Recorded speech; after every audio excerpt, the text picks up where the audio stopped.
About me on Cameo, it was a great movie, with the exception of Greg's lousy attitude.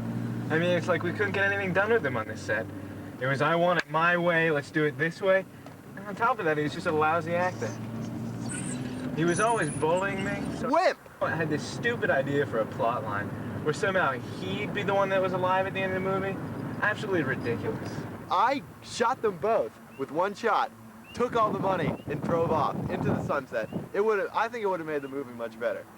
I don't know, some other people disagreed. I think it worked. This was actually how I first met Arnold. Like this, he was where you are pretty much, except a little bit closer, a little bit more intimate. It was darker. There was much more candlelight involved. Arnold had a real obsession with robots at the time. He insisted that we use one in the movie, and the actors just weren't willing to paddle a rowboat down the street after the big getaway scene. Yeah, Art Schuckman did try to take me out on a boat ride, too. I didn't go for it, though. I'm not big on water. Let's see, on the boat trip, Mike kept splashing everyone and giggling like a little schoolgirl.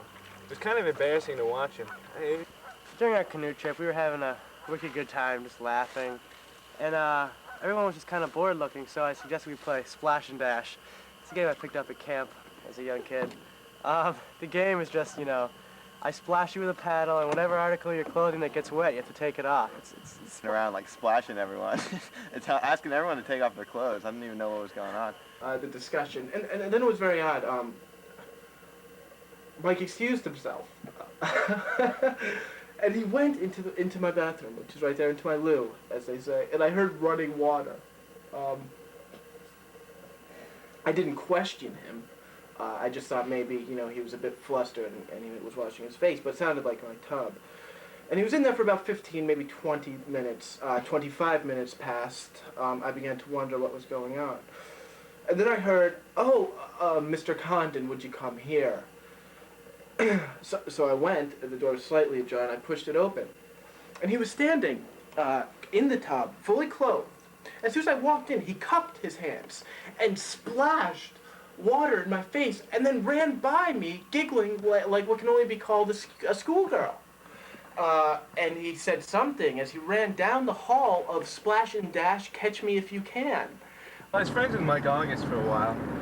We've been out of touch for the past couple of years due to a certain incident. I don't want to go into detail. I hear he's leading a peculiar life. The most fantastic part about the movie was obviously working with Mike Broadley. What a sweetheart that guy was. Mike was always feeling up Broadley for some reason. He was feeling up me, too, but I set him straight. I was amazed by the professionalism of the cast, especially the director, Lawrence Becker. I mean, there were some times when he'd really work you. I mean, he'd really get you to sweat out there. He was a little pushy, but it got the job done, and that was the bare minimum that had to be done, and he really made me get down to the bare essentials. Perfectionist. I mean, for instance, the walking scene. We spent 3 days, about 60 takes on this one stupid walking scene. I mean, it was ridiculous, and it didn't help that Greg just couldn't get it right. Nothing's ever good enough. I mean, no matter how many times we did a scene, he wanted to do it again. You can't work with him. Broadley, he had the biggest anger problem. You know, I think one time he hit Greg with a paddle in the face or something. So I accidentally hit Greg in the back of the head with a paddle. He started going on like it was some big deal. It was just a little bit of blood. I didn't see why.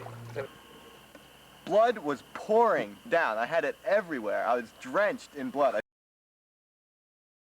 It's Mick Larson, who played the big boss. No one really knows what happened to him. He was a great guy to work with. I mean, he smelled kind of funny, but he was a pleasure to work with. He didn't talk a lot. He's kind of a weird guy, kept to himself. He's kind of strange looking. I don't really want to talk about it. I'll never forget Mick Larson. He was like, when we were all out here, all out in the boat, all of a sudden he just jumped up, ripped off his shirt, dove in the water, and swam for about 50 yards. Mick.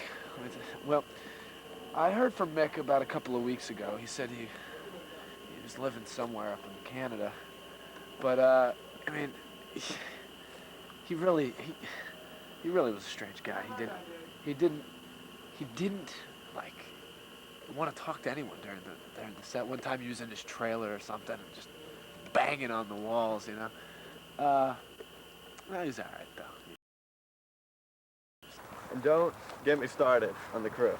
I mean, Mike Broadley, just impossible to work with, first of all. I mean, the guy he's unbelievable. Just all get along, but I think just the chemistry of the whole movie was off. But I mean, Mexican Cameo was great, but we had our problems, you know. There was I guess there was Mike Broadleib's attitude problem. There was Mike August's sensitive side, you know. And then Greg, I mean, Greg loved to moon people. He was probably my favorite, you know. He had a nice ass. No one got the plot. No one understood what was going on half the time. The crew was unhappy. We were all unhappy. The director was unhappy. I mean, you couldn't please him at all. You work with these ensembles. Sometimes you win, sometimes you don't. This time we won. We won big. He's just a flake, really.